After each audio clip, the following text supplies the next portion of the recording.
Le meilleur moment passé avec les gens qui comptent vraiment. Cette simple phrase a transformé un jour de ma vie de célébration en malédiction. Quand ces mots maudits ont été prononcés, je ne savais encore rien. J'étais enveloppé dans ce qui était censé être la plus belle tenue de ma vie, une robe d'un blanc pur. La robe sirène scintillait alors que de délicates perles captaient la lumière. À travers le voile, je pouvais voir le paysage par la fenêtre, un ciel d'un bleu limpide et une douce verdure se balançant dans la brise.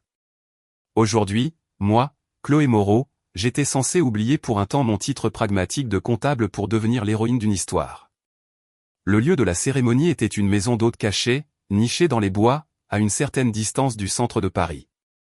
À côté de moi, le marié, Lucas, souriait avec une expression légèrement nerveuse. Même ses parents, peut-être plus que leur propre fils, s'inquiétaient pour moi, répétant sans cesse « Tu es absolument magnifique, Chloé ». Mais les sièges qui auraient dû être occupés par les personnes les plus importantes, ma mère Viviane et ma sœur Camille, restaient étrangement vides, comme des trous béants dans l'air. La cérémonie avait déjà dépassé l'heure de début prévue. Dans un coin de la salle, je pouvais voir des membres du personnel chuchoter entre eux. Leur regard compatissant me transperçait le dos. « Je vais essayer de les appeler à nouveau », dit Lucas en se levant de son siège. Tout ce que je pus faire fut d'hocher faiblement la tête. La lumière qui se propageait au-delà de l'allée était maintenant si éblouissante que je ne pouvais pas la regarder directement. Lucas revint de l'antichambre et secoua doucement la tête. Ce seul geste me dit tout. Pas de connexion. Le téléphone ne sonnait même pas, peu importe le nombre de fois où nous avions essayé.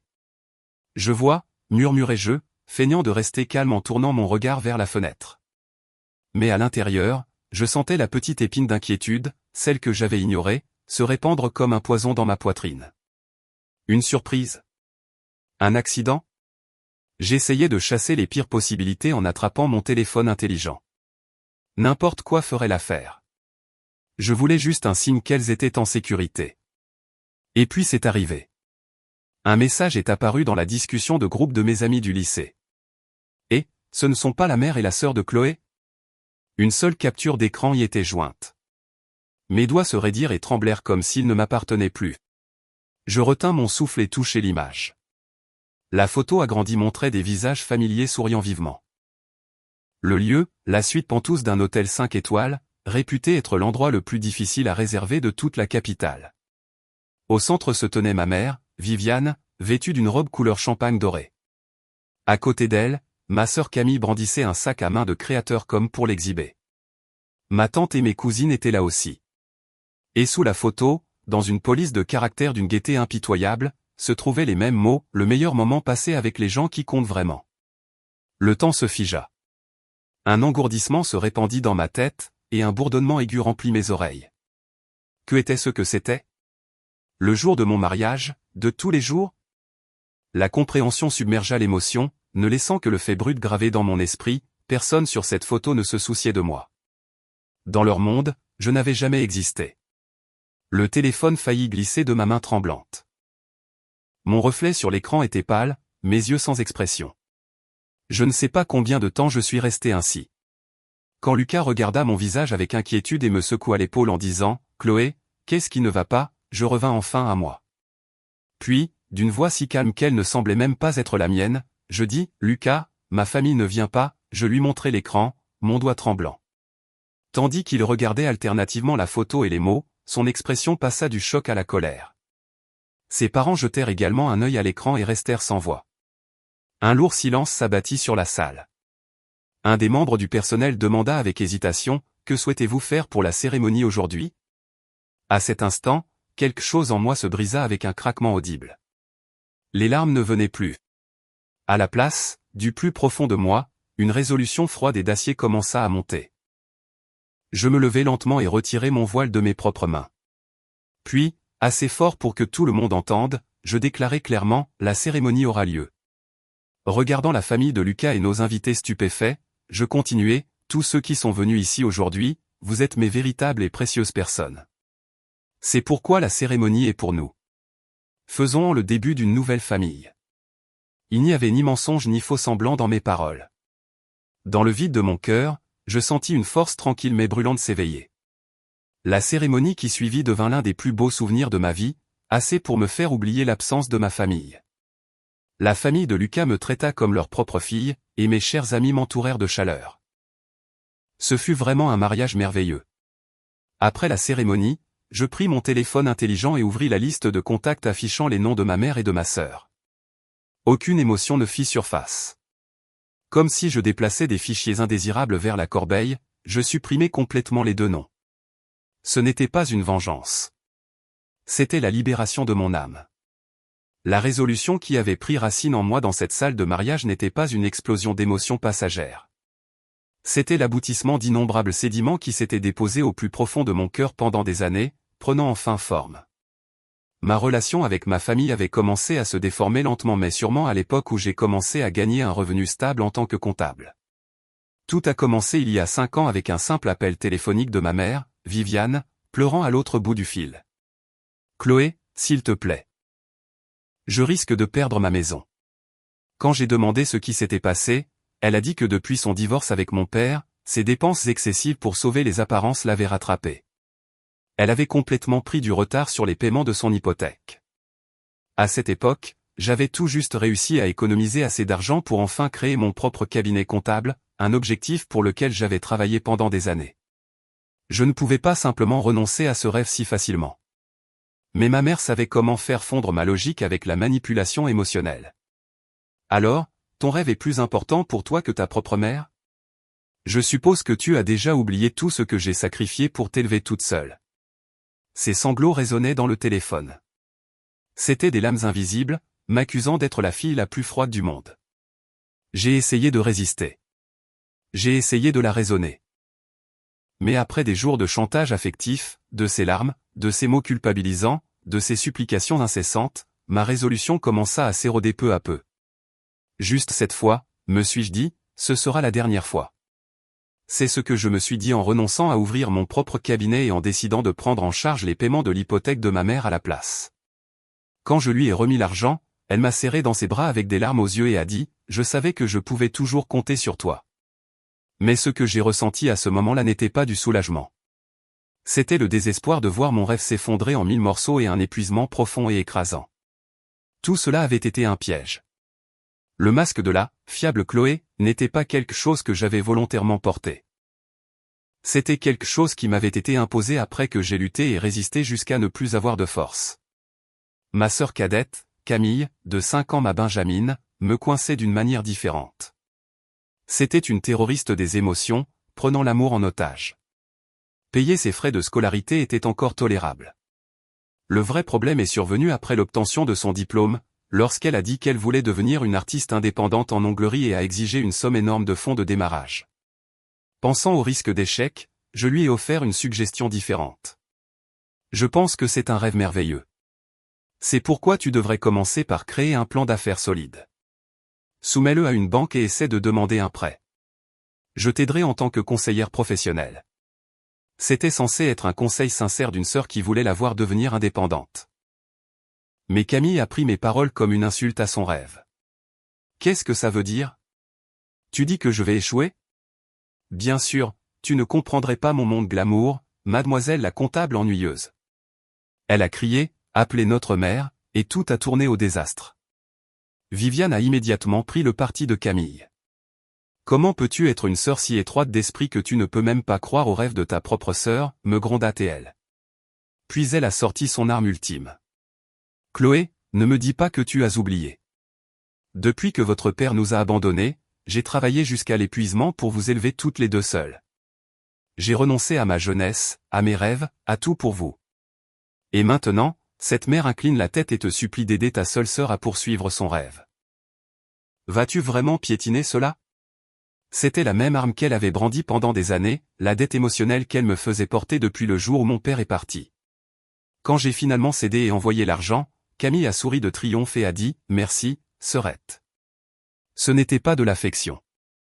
C'était du contrôle, de la manipulation déguisée en amour, profitant de ma compassion et de ma culpabilité. Mais son rêve n'a pas duré plus longtemps que ses humeurs. Elle annulait les rendez-vous des clients sans préavis et dénigrait les clients sur les réseaux sociaux quand elle en avait envie. Naturellement, son salon a fait faillite en moins d'1 an. Les centaines de milliers d'euros que j'avais investis se sont volatilisés. Pourtant, elle ne montra aucun remords. Elle haussa les épaules et dit, comme si elle venait de perdre l'argent de quelqu'un d'autre dans un pari anodin, eh bien, c'était une bonne expérience, je suppose. Mais cet échec a vraiment ébranlé ma confiance. Je ne peux même pas penser à lancer ma prochaine marque de mode avant de stabiliser ma vie. Presque comme un signal, ma mère intervint. Elle a raison, Chloé. Tu ne peux pas laisser la flamme du rêve de Camille s'éteindre ici. Tu devrais la soutenir mensuellement en tant que contribution à un fonds de rêve pour qu'elle puisse passer à l'étape suivante. Et c'est ainsi que commença ce système humiliant, 280 € quittant automatiquement mon compte chaque mois. L'exploitation financière n'était qu'un symptôme visible.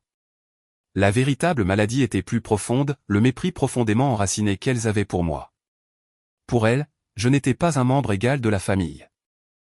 J'étais une ressource terne mais pratique pour soutenir leur style de vie clinquant.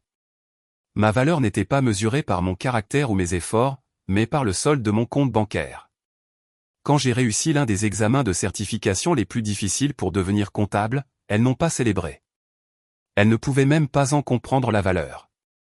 Au lieu de louer mon travail acharné, ma mère a balayé cela d'un revers de main, disant, plus important encore, n'y a-t-il personne de spécial dans ta vie? Le vrai bonheur d'une femme réside là. Elle a rejeté ma carrière en riant.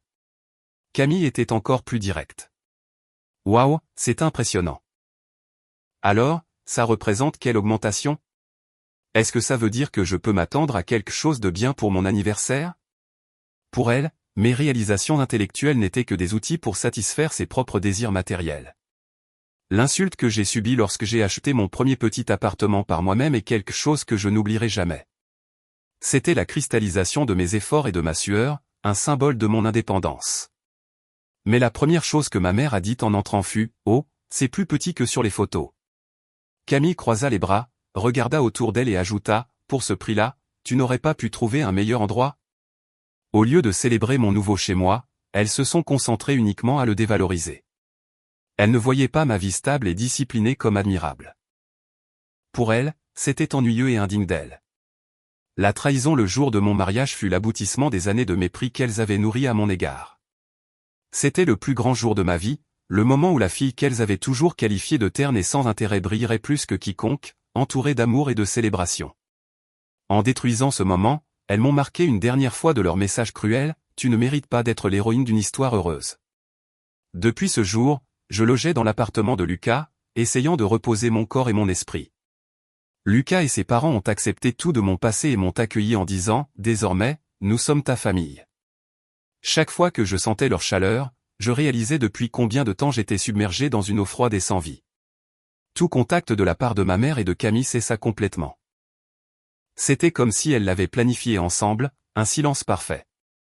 Et pourtant, ce silence même ressemblait au calme étrange avant la tempête. Puis vint le mercredi fatidique. Alors que je commençais à peine à mettre de l'ordre dans mes pensées et à me préparer à une nouvelle vie, un courriel arriva. L'expéditeur était ma mère, Viviane. L'objet disait « Nouvelles urgentes et merveilleuses ». Un étrange malaise me parcourut. Seraient-ce des excuses? Avec le plus faible et le plus fragile des espoirs, j'ouvris le message, pour être accueilli par des mots si éhontés qu'ils défiaient l'entendement. « Chère Chloé, je suis ravi de t'annoncer que ta sœur Camille s'est fiancée avec le gentleman qu'elle fréquente. Le mois prochain, nous organiserons une élégante fête de fiançailles dans un hôtel prestigieux en présence de sa famille. » Après avoir reçu les devis pour le lieu, la robe de Camille, le traiteur, et ainsi de suite, nous avons découvert qu'il nous manque environ 2300 €.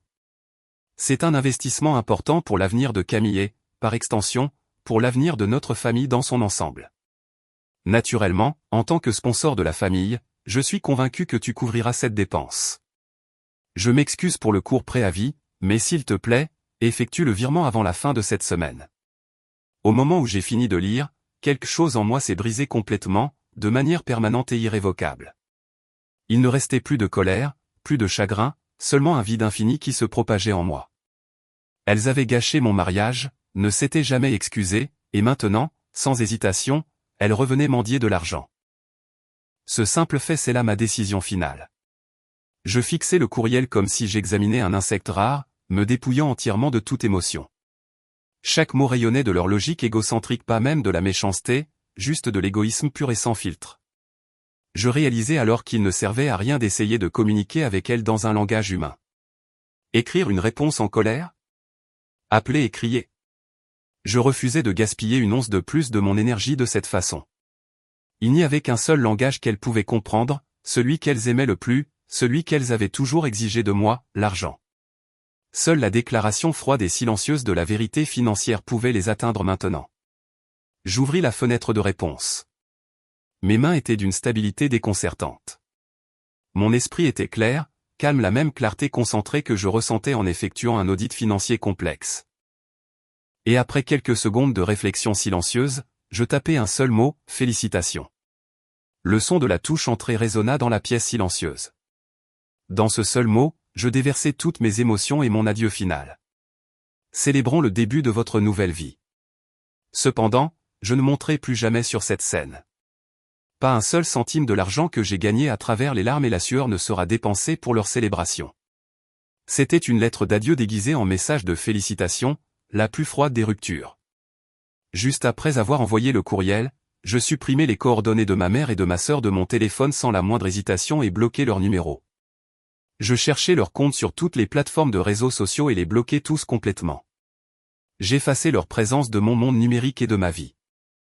C'était comme extraire une tumeur qui rongeait mon corps depuis des années sans anesthésie.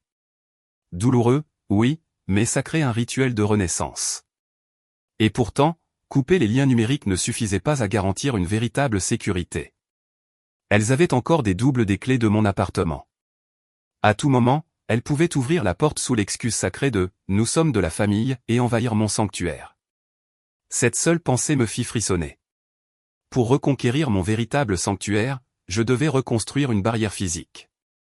Le jour même, je me rendis directement au bureau de la gestion immobilière et demandai officiellement un remplacement de serrure. Le lendemain après-midi, un serrurier arriva. Quand le travail fut terminé, il me tendit 3 clés flambant neuves scellées dans un sac en plastique transparent. Celles-ci désactiveront complètement les anciennes. Ces paroles sonnaient comme une déclaration d'indépendance, solennelle et libératrice. Je m'inclinai profondément et acceptai les clés avec des mains tremblantes. De retour dans mon appartement, j'insérai la nouvelle clé dans la porte et la tournai lentement. Clic, un son métallique et net. Ce n'était pas seulement le son d'une serrure qui s'engage. C'était le son qui scellait un passé important et assurait la sécurité de mon avenir. Je n'aurais plus à craindre les visites hystériques de ma mère. Camille ne débarquerait plus à l'improviste pour fouiller dans mes affaires. Cette simple porte était devenue la frontière absolue qui me protégerait. Je m'adossai contre elle et me laissai glisser lentement jusqu'au sol. Puis, pour la première fois depuis le jour de mon mariage, je pleurai à voix haute. Ce n'étaient pas des larmes de chagrin. C'étaient des larmes de joie. La joie de récupérer enfin une vie qui ne m'avait pas appartenu depuis bien trop longtemps. Quand mes larmes eurent séché, j'ouvris mon ordinateur portable pour m'occuper d'une dernière tâche. Le mur physique était maintenant sécurisé. Mais la chaîne la plus épaisse et la plus invisible nous liait encore, la chaîne de l'argent. Le pipeline que j'avais maintenu en vie pendant des années, m'anesthésiant avec des doses de devoir et de culpabilité, en envoyant fidèlement de l'argent chaque mois. Je me connectai au site web de ma banque principale et ouvris la page des virements automatiques. Ils étaient là, froidement affichés à l'écran, à mère. Objet, prêt. Montant, 1400 € par mois. À sœur. Objet, fonds de soutien aux rêves. Montant, 280 € par mois.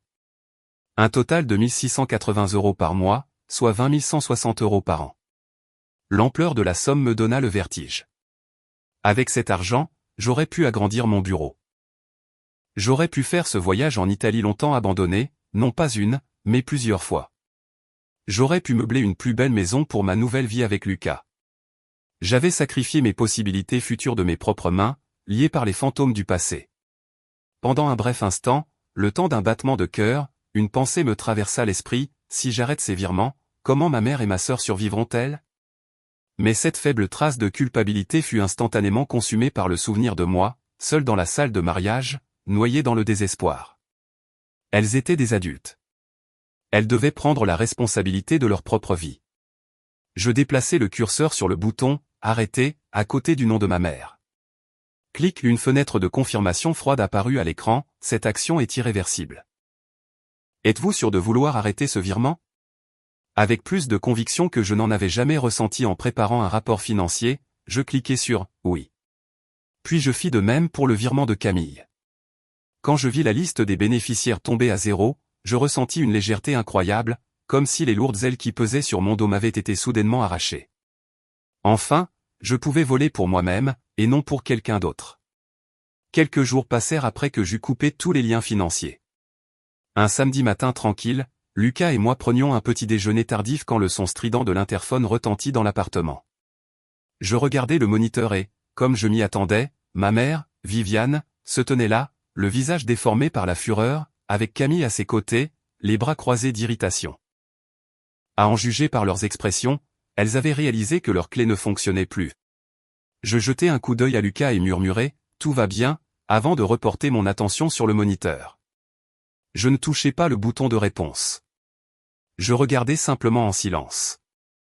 Frustré par l'absence de réponse, ma mère se mit à appuyer sur le bouton d'appel encore et encore, comme une femme possédée. Sa persistance ne me faisait plus peur. Elle me faisait presque pitié. Finalement, elles disparurent de l'écran, mais le silence ne dura pas longtemps. Quelques instants plus tard, la porte d'entrée se mit à trembler violemment sous une rafale de coups boum, boum, boum faisant vibrer les murs. « Chloé, je sais que tu es là. Qu'est-ce que ça veut dire ? Allez, Serette. Tu es sérieuse ? Tu ne peux pas juste arrêter d'envoyer de l'argent comme ça. » Les cris qui me parvenaient à travers la porte ne ressemblaient plus à une dispute de famille. C'était le choc entre créanciers et débiteurs, une incarnation parfaite du dicton « Quand l'argent s'arrête, le lien aussi ». Je pris une gorgée de mon café fraîchement préparé et m'enfonçai profondément dans le canapé. Lucas s'assit à côté de moi, son bras s'enroulant doucement autour de mes épaules. Cette chaleur ne fit que me calmer davantage. L'ancienne moi aurait paniqué pour les apparences, se précipitant pour ouvrir la porte, embarrassée. Mais plus maintenant. C'était mon château, et les personnes qui frappaient à ma porte n'étaient plus de la famille. C'étaient des envahisseurs, des menaces pour ma paix. J'attendis simplement en silence, en sécurité dans les murs de ma forteresse, jusqu'à ce que les envahisseurs s'épuisent et se retirent après avoir étalé leur désespoir honteux. Quand elles réalisèrent que les tactiques primitives frapper aux portes et lancer des insultes ne fonctionnaient plus sur moi, un nouveau son emplit l'air, des sirènes, de plus en plus fortes. Elles avaient finalement joué leur dernière et plus stupide carte, appeler la police. Je le savais, murmurai-je doucement, en attrapant le dossier transparent que j'avais soigneusement préparé pour ce moment précis. À l'intérieur se trouvaient des preuves irréfutables, la preuve inébranlable de cette farce absurde et tragique. Bientôt, on sonna à la porte. À travers le Judas, je vis deux officiers en uniforme se tenant à l'extérieur, l'air légèrement mal à l'aise. Derrière eux, ma mère, Viviane, jouait le rôle d'une héroïne tragique, des larmes coulant sur son visage tandis qu'elle criait « Ma fille ». Elle a volé tous nos souvenirs et nos affaires essentielles, et maintenant elle s'est enfermée à l'intérieur. Pour ne pas être en reste, Camille se joignit à elle avec une précision dramatique. Ma sœur est mentalement instable. Elle nous a menacés. S'il vous plaît, vous devez nous protéger, cria-t-elle, sa voix tremblant dans une parfaite imitation de la peur. Je pris une lente et profonde inspiration et ouvris doucement la porte. Bonjour. Je m'appelle Chloé Moreau, dis-je calmement. Les officiers semblèrent légèrement décontenancés par mon sang-froid. S'il vous plaît, entrez. Je serai heureuse de tout vous expliquer. Je les conduisis dans le salon et étalai le contenu du dossier transparent sur la table, des photos des sièges vides à ma cérémonie de mariage, des captures d'écran de leurs publications sur les réseaux sociaux, avec des horodatages clairs correspondant à l'événement, et des relevés bancaires imprimés documentant 5 ans de virements substantiels à toutes les deux. Je comprends que le rapport que vous avez reçu mentionnait un vol et des menaces, dis-je d'un ton égal. Mais voici les faits objectifs. Tandis que je parlais, je pouvais voir les visages de ma mère et de ma sœur se décomposer dans le coin de la pièce. Le plus âgé des deux officiers examina attentivement les documents, son expression devenant grave à mesure qu'il tournait chaque page. Pendant ce temps, le plus jeune officier se tourna vers ma mère et ma sœur avec des questions de routine. « Quels sont exactement ces souvenirs que vous prétendez avoir été volés ?» demanda-t-il. Ma mère hésita, ses lèvres tremblantes. « Et quel genre de menace a-t-elle proféré ?» insista-t-il. Camille bafouilla, incapable de former une réponse cohérente. Leur mensonge était mis à nu, se dénouant rapidement sous la lumière de la vérité. L'officier plus âgé leva finalement les yeux des documents et parla d'un ton grave. « Madame, ce que vous nous avez dit est très différent des preuves présentées ici. Il me jeta un bref regard, puis se tourna de nouveau vers ma mère et ma sœur, sa voix ferme et autoritaire. Ce n'est pas une affaire de vol. Au contraire, il semble s'agir d'un schéma de longue date de dépendance financière et émotionnelle envers votre fille. Elle a tout à fait le droit légal de changer ses serrures et de cesser de fournir un soutien financier. Si vous continuez à faire de fausses déclarations ou à troubler sa tranquillité, nous n'aurons d'autre choix que de prendre les mesures légales appropriées. Ces paroles avaient le poids d'un verdict, absolu et final. Ma mère s'effondra faiblement, murmurant « Ce n'est pas possible ». Camille resta figée, le visage rouge vif, incapable de lever la tête. Les règles de la société, les frontières même qu'elles avaient ignorées si longtemps, se dressaient maintenant devant elle comme un mur infranchissable. Sur l'instruction calme de l'officier, ce sera tout pour aujourd'hui. Veuillez partir, elles s'éloignèrent en traînant les pieds sans jamais se retourner. Je fermai doucement la porte derrière elle et tournai la serrure. Clic, le son retentit comme une déclaration de victoire. Une semaine s'écoula depuis ce samedi orageux. Les parents de Lucas, ainsi que quelques amis proches qui m'avaient soutenu même après avoir appris mon histoire, et de gentils voisins et collègues qui s'étaient inquiétés pour moi, se réunirent tous chez moi. La table était remplie de plats faits maison que chacun avait apportés pour les partager. La chaleur de cette pièce était incomparable au vide creux du jour de mon mariage. Quand le père de Lucas eut un petit sourire timide et dit « Chloé, tu es une fille que les cieux nous ont bénis de nous donner », je ne pus retenir mes larmes. Mais ce n'étaient pas des larmes de chagrin ou de regret. C'étaient des larmes de gratitude. Pour la première fois de ma vie, je recevais un amour inconditionnel.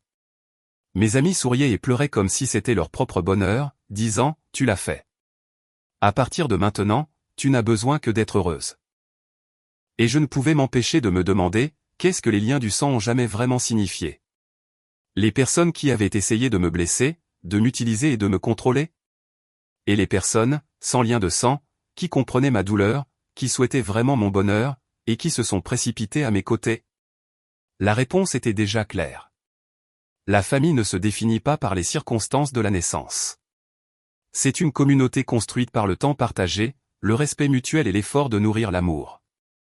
Les sourires chaleureux qui m'entouraient maintenant, ils étaient la vraie forme de la famille, celle qui valait la peine d'être protégée de tout mon cœur.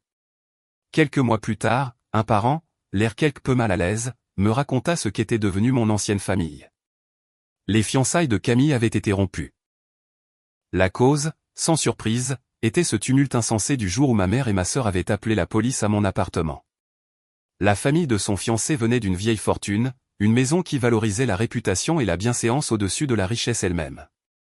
La nouvelle de ce scandale était parvenue d'une manière ou d'une autre à leurs oreilles. Une famille qui débarque chez une sœur pour de l'argent et implique la police avec de fausses accusations? Une telle conduite est intolérable, aurait dit le père de son fiancé, calmement mais fermement. Indépendamment de votre propre caractère, l'incident impliquant votre famille est quelque chose que nous ne pouvons pas ignorer. Devenir parent avec de telles personnes entacherait l'honneur de notre famille. Les fiançailles furent annulées immédiatement. Le rêve de Camille de se marier dans la richesse s'était brisé sous le poids de la disgrâce de sa propre famille. On disait maintenant qu'elle était en proie à des crises d'hystérie, accusant à la fois ma mère et moi de sa chute. Quant à ma mère, Viviane, elle avait pris du retard sur les paiements de son hypothèque et avait perdu la maison qui symbolisait autrefois sa fierté et sa vanité. Sans le ciment de l'argent, la famille s'était effondrée en un tas de décombres, chacun accusant l'autre de la ruine. Quand j'ai entendu tout cela, je n'ai pas ressenti de triomphe. Seul un sentiment de pitié tranquille emplit mon cœur. Aujourd'hui, Lucas et moi sommes assis ensemble sur le balcon de notre nouvel appartement, baignés par la douce lumière de l'après-midi. Je travaille toujours comme comptable, mais j'ai trouvé de nouveaux objectifs. L'un est de réaliser enfin le rêve que j'ai autrefois abandonné, voyager en Italie. L'autre est de commencer à partager mon histoire à travers un blog et les réseaux sociaux pour atteindre d'autres personnes qui, comme moi, ont souffert aux mains de leur famille. Mon passé n'a pas été sans signification. Parce que j'ai traversé ce tunnel sombre, je connais maintenant le véritable éclat de la lumière. Mon bonheur ne sera plus jamais dicté par quelqu'un d'autre. Désormais, je forgerai ma vie pour moi-même, et pour moi seul.